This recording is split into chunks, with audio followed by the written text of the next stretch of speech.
हर हर महादेव। जय भोलेनाथ। दोस्तों आपका स्वागत है अपने channel my lovely home and garden में। भगवान भोलेनाथ की कृपा आप और आपके समस्त परिवार पर सदा और सर्वदा बनी रहे। आज की वीडियो में मैं आपसे बात करने वाली हूँ सोमवती अमावस्या के बारे में। वैसे तो अमावस्या तिथि प्रत्येक मास में आती है, लेकिन सभी अमावस्या तिथि में मौनी अमावस्या और सोमवती अमावस्या को सबसे श्रेष्ठ माना जाता है। जो अमावस्या तिथि सोमवार के दिन आती है उसे कहा जाता है सोमवती अमावस्या। तो सोमवती अमावस्या प्रत्येक मास में नहीं आती है, जैसे कि साल में 2 या 3 अमावस्या ऐसी होती है। अमावस्या तिथि सोमवार को होती है और तभी हमें यह शुभ संयोग प्राप्त होता है। और 2024 की अंतिम अमावस्या तिथि सोमवार के दिन पड़ रही है, तो इसे सोमवती अमावस्या कहेंगे। आज की वीडियो में आप जानेंगे कि सोमवती अमावस्या कब है, अमावस्या की तिथि कब प्रारंभ हो रही है, कब समाप्त हो रही है। और कई भक्त हैं जो कि अमावस्या तिथि पर व्रत धारण करते हैं, तो उन्हें अमावस्या का व्रत कब धारण करना है। वैसे अमावस्या, सोमवती अमावस्या सबके लिए विशेष होती है। विशेषकर सौभाग्यवती महिलाएं आज के दिन व्रत धारण करती हैं और पूजा करती हैं, अखंड सौभाग्य के लिए प्रार्थना करती हैं। तो स्नान दान व्रत पूजा का शुभ मुहूर्त क्या होगा और सोमवती अमावस्या को क्या करना चाहिए, क्या नहीं करना चाहिए, संपूर्ण जानकारी आज की वीडियो में मैं शेयर करने वाली हूँ। तो बहुत ही महत्वपूर्ण है आज की वीडियो, पूरा जरूर देख लीजिए। वीडियो अच्छी लगे तो इसे लाइक भी जरूर कीजिए, क्योंकि आपके लाइक्स, आपके कमेंट्स मेरे लिए बहुत ही महत्वपूर्ण होते हैं। यह एकमात्र जरिया है जिनसे मुझे पता चलता है कि आपको यह वीडियो अच्छी लगती है और आपके लिए यह वीडियो उपयोगी है। तो अगर आपके लिए अच्छी है और उपयोग, एक लाइक अवश्य ही कीजिएगा और अपने फ्रेंड्स और फैमिली में ज़रूर ही शेयर कीजिएगा, जिससे उनकी भी मदद हो सके। दोस्तों, सोमवती अमावस्या के दिन पवित्र नदियों में स्नान करना बहुत ही महत्वपूर्ण माना जाता है। ऐसा कहा जाता है कि अगर आप आज के दिन पवित्र नदी में स्नान करते हैं या कर पाते हैं किसी भी पवित्र नदी में, तो इससे आपके पितरों की आत्मा को शांति मिलती है। पवित्र नदियों में स्नान करते समय अपने पितरों का ध्यान करना, तर्पण करना अत्यंत ही श्रेष्ठ माना जाता है। अब सभी के लिए संभव नहीं है कि वह गंगा में स्नान करें या किसी पवित्र नदी में स्नान करें, तो ऐसे में क्या करें, अपने घर में भी गंगा जल मिश्रित जल से स्नान कर लीजिए और फिर पितरों का तर्पण कीजिए। उनको स्मरण करते हुए उनके निमित्त आप दान करते हैं, जरूरतमंदों की मदद करते हैं, तो इससे आपके पितर प्रसन्न होते हैं। दान आप अपनी इच्छा अनुसार, अपनी क्षमता के अनुसार किसी भी वस्तु का कर सकते हैं, जैसे कि अनाज का दान कर सकते हैं, कपड़ों का दान कर सकते हैं, और जैसे भी हो, जैसे कि अभी सर्दियां चल रही हैं तो कंबल का भी दान कर सकते हैं, उन्हीं वस्त्रों का दान कर सकते हैं। किसी भी जरूरतमंद को आप दान करें, गरीबों को दान करें, तो इससे आपके पितरों की आत्माएं तृप्त होती हैं। चाहे तो आप ब्राह्मण को भी दान कर सकते हैं, मतलब अपनी इच्छा के अनुसार, अपनी क्षमता के अनुसार। जब भी आप दान करते हैं तो उसके साथ आपको दक्षिणा जरूर कुछ न कुछ देना चाहिए, रखना चाहिए, तभी आपके दान को सार्थक माना जाता है या सार्थकता मिलती है। शास्त्रों के अनुसार सोमवती अमावस्या के दिन हम कोई भी कर्म करते हैं, अच्छा या फिर बुरा, तो उसका फल हमें जन्म जन्मांतर तक प्राप्त होता है।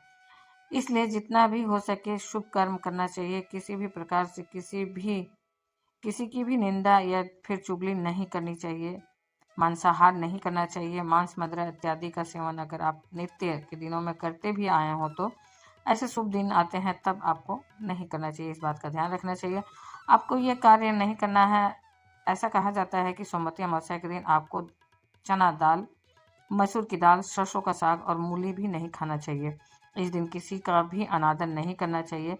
इसके अलावा कोई भी शुभ या फिर मांगलिक कार्य, जैसे कि शादी हो या फिर सगाई हो, वह सोमवती अमावस्या के दिन नहीं की जाती है। इस दिन कोई भी ऐसा काम नहीं करना चाहिए जिससे कि पितृ नाराज हो, पितृ दोष लगता है, नहीं तो जीवन में तमाम तरह की बाधाएं आती हैं। भगवान विष्णु की पूजा करनी चाहिए। धार्मिक स्थान पर जाकर आप पूजा कर सकते हैं, मंदिर में जाकर पूजा कर सकते हैं, अपने घर में भी कर सकते हैं, जैसे भी आपके पास सुविधा हो। सोमवती अमावस्या है तो पीपल की पूजा जरूर करना चाहिए, अत्यंत ही आवश्यक होता है। पीपल की 108 परिक्रमा की जाती है। सुहागन महिलाएं विशेष रूप से सुबह जल्दी उठ जाएं और नित्य कर्मों से निवृत्त होकर स्नान कर लीजिए, साफ स्वच्छ वस्त्र धारण कर लीजिए। आप चाहें तो एक 16 श्रृंगार कर सकते हैं, क्योंकि ऐसा कहा जाता है कि पीपल की पूजा करते समय, विशेष करके जब हम सोमवती अमावस्या का व्रत करते हैं, तो जिस प्रकार से वट सावित्री की व्रत में हम पूजा करते हैं, 16 श्रृंगार करते हैं, उसी प्रकार से 16 श्रृंगार के साथ पीपल की पूजा भी की जाती है और प्रार्थना की जाती है अखंड सौभाग्य के लिए, सुख समृद्धि के लिए, संतान की प्राप्ति के लिए, तमाम तरह की बाधाओं से मुक्ति के लिए। अगर आप पीपल की पूजा करते समय प्रार्थना करते हैं तो निश्चित ही आपकी कामना पूर्ण होती है। और बाधाओं से मुक्ति मिल जाती है। पति की लंबी आयु के लिए व्रत धारण किया जाता है। सुबह से जब तक पूजा ना हो जाए तब तक तो कम से कम आपको कुछ भी नहीं खाना होता है। इसके बाद आप चाहें तो अपनी इच्छा के अनुसार फलाहार कर सकते हैं, फिर शाम को मीठा भोजन ले सकते हैं। कई स्थानों पर सोमवती अमावस्या का व्रत नहीं किया जाता है, जैसे कि सिर्फ पूजा करते हैं और उसके बाद पूजा करने के बाद शुद्ध सात्विक भोजन कर लेते हैं। जैसा भी आपके यहाँ होता है आप उसी प्रकार से कर सकते हैं। आप जानते हैं कि अमावस्या तिथि कब प्रारंभ हो रही है, कब समाप्त हो रही है। सोमवती अमावस्या कब है? सोमवती अमावस्या की तिथि प्रारंभ हो रही है 30 दिसंबर को सुबह 4:01 पर और समाप्त हो रही है 31 दिसंबर को सुबह 3:56 पर। सूर्योदयकालीन तिथि के अनुसार 30 दिसंबर को अमावस्या तिथि सोमवार के दिन मनाई जाएगी। सोम अमावस्या तिथि मानी जाएगी। 30 दिसंबर को सूर्योदय काल का समय होगा 7:11 पर और सूर्यास्त का समय होगा 5:47 पर। अमावस्या तिथि पर ब्रह्म मुहूर्त में स्नान किया जाता है और ब्रह्म मुहूर्त का समय रहेगा 30 दिसंबर को सुबह 5:35 पर और 5:35 से लेकर 6:23 तक। इस समय में आप स्नान कर सकते हैं, चाहे तो अपने घर में या फिर चाहे तो किसी पवित्र नदी में स्नान कर सकते हैं। 30 दिसंबर को अमृत काल का समय आपको प्राप्त हो रहा है शाम को 5:28 से लेकर 7:06 तक। अमृत काल का ऐसा समय होता है जिस समय में आप पूजा पाठ करते हैं, मंत्रों का जप करते हैं, तो कोई भी उपाय करते हैं तो उसका फल आपको कई गुना होकर प्राप्त होता है। जैसा कि अमृत काल नाम से ही जाना जाता है, अमृत काल नाम से ही पता चलता है कि इस समय में किया गया कोई भी शुभ कार्य अमृत के समान फल देने वाला होता है, कि कभी भी उस कर्म का फल नष्ट नहीं होता है। इसलिए इस समय में शुभ कर्म करने का प्रयास करना चाहिए। अब बात करें अभिजीत मुहूर्त के बारे में, तो देखिए अभिजीत मुहूर्त का समय आपको प्राप्त हो रहा है दोपहर में 12:08 से दोपहर में 12:50 तक। अभिजीत मुहूर्त भगवान श्री हरि विष्णु को अत्यंत प्रिय होता है और सर्वार्थ सिद्धि जो होती है सर्वाधिक शुभ भी माना जाता है।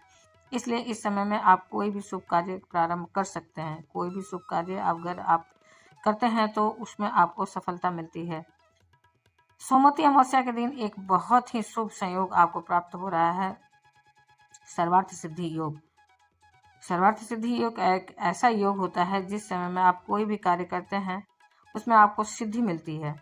सर्वार्थ सिद्धि योग प्रारंभ हो रहा है 29 दिसंबर को रात्रि में 11:22 से और सर्वार्थ सिद्धि योग समाप्त हो रही है 30 दिसंबर को सुबह 7:11 तक। 30 दिसंबर को सोमवती अमावस्या है। अगर आप ब्रह्म मुहूर्त में स्नान करते हैं और ब्रह्म मुहूर्त में पूजा करते हैं तो यह सर्वार्थ सिद्धि योग का समय रहेगा। इस समय में अगर आप स्नान, दान, पूजा इत्यादि कर रहे हैं तो उसका फल आपको कई गुना होकर प्राप्त होता है।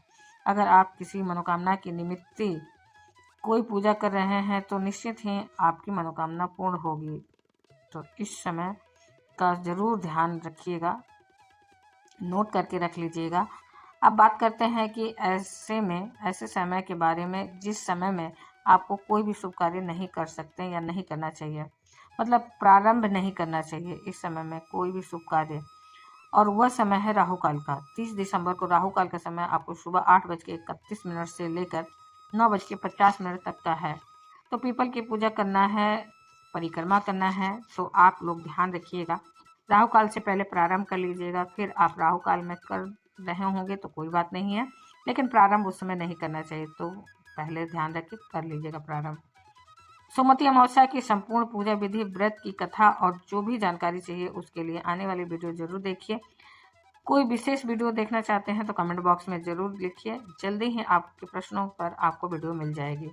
आज की वीडियो आपको कैसी लगी कमेंट बॉक्स में जरूर बताइएगा। वीडियो अच्छी लगी हो तो लाइक कीजिए, शेयर कीजिए। चैनल पर पहली बार आए हैं तो अगर अभी तक चैनल को सब्सक्राइब नहीं किए हैं तो जरूर से सब्सक्राइब करिए। अगर आज की वीडियो अच्छी लगी हो तो बेल आइकन को जरूर प्रेस कर लीजिए, जिससे कि आने वाले कोई भी चैनल की वीडियो आपको समय से प्राप्त हो सके, उसका नोटिफिकेशन आपको पहले से समय से मिल सके। फिर मिलते हैं दोस्तों एक नई जानकारी के साथ नई वीडियो में। तब तक के लिए हर हर महादेव, जय भोलेनाथ, धन्यवाद दोस्तों।